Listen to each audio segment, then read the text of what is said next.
This game, the Packers and the Bears, man. This is so.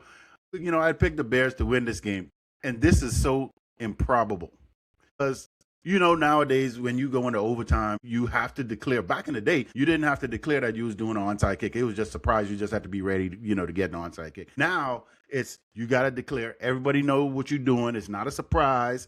Really be there to catch the ball. You got your hands team on.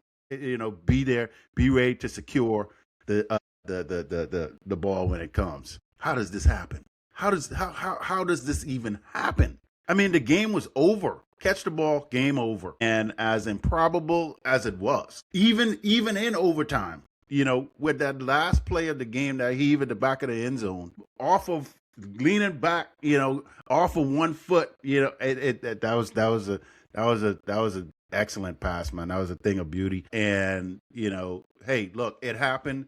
The Packers won their way. The first game, Bears won in their fashion. This game, again, this is just like in your division, Lee, and these two teams slugging it out, going back and forth, talking trash with each other, and the Bears are finally, I think after so many years, got a little bit of reprieve in this game by beating the Packers. Obviously, the Packers still have the advantage over these guys. However, I don't know. This is going to be interesting, man. These teams are evenly matched going down the stretch, and I think this is going to be interesting in the NFC. I for some reason I don't know what it is. The Packers are a good team, but I just think they're going to be one and done. That's just my feeling in the playoffs. But Bears come up with the win 22-16. They have actually they won the division, right? Did they officially win the division? No, they Okay. they also clinched with the They clinched, Detroit yes, loss. with the Detroit loss. Yes, that's what it was. Okay,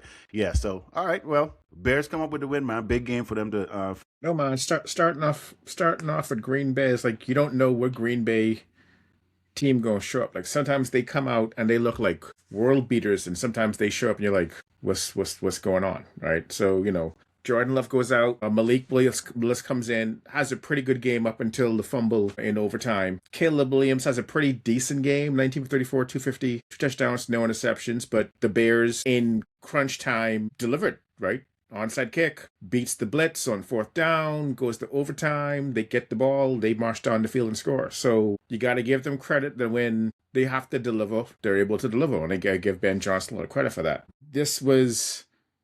What we're seeing with the Bears this year on paper was supposed to be what was going to happen last year when they got Caleb Williams, but you actually kind of see with better coaching, things coming together. Good offense, good defense. They're executing. Their situational football is really good, and yeah, they are kings of the NFC North, and they're going to be a formidable opponent in the postseason because you tend to know what you're going to get with the Bears every week. They're pretty consistent with what they bring to the table. So yeah, but good win for them. Yeah, I think everything's consistent about them except for the quarterback. The quarterback is really a wild card in that he can do just so many different things with the ball in his hand. It's kind of hard to scheme against someone like that. Outside of that, this is good for football, man. Like I think this is the oldest rivalry in the NFL, probably in all of sports. Up there, well, maybe Michigan, Ohio State is the only other one. This one is we wanted to see these two teams play meaningful games, and for the longest, it's always been one-sided for almost like a decade with the Packers. But now seeing the Bears starting to kind of show themselves as being a formidable team, it's good to see them play this game this late in the season with high stakes. So I enjoyed it. I enjoyed every bit of it. Packers were beat up. Both the quarterbacks got dinged up. Love got knocked out of the game, so we didn't really get to see the Packers at a high potential, or as high potential as they could have been. But with Ben and Ben letting Caleb be Caleb, because that was my concern in going into the season. Not that Caleb would have any major issues, but that Ben would restrict him so much to where he couldn't really do the things that we know he could do with his skill set. And you see it come to fruition, him throwing off balance, throwing these, making plays and ad-libbing, making something out of nothing. And, they split, they're 1-1 with this team.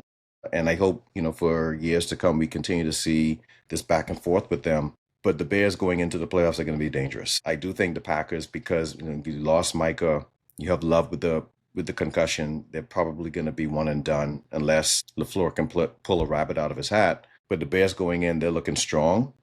There's another team that's going to be a hard out, right, on the NFC. NFC, there's a lot of good teams in the NFC going into these playoffs. So if the Bears, especially if they have home field advantage in the first game, I wouldn't want to play them. Yeah. Not in Chicago. And you got a quarterback that could throw in those elements, right? So, yeah. Yeah,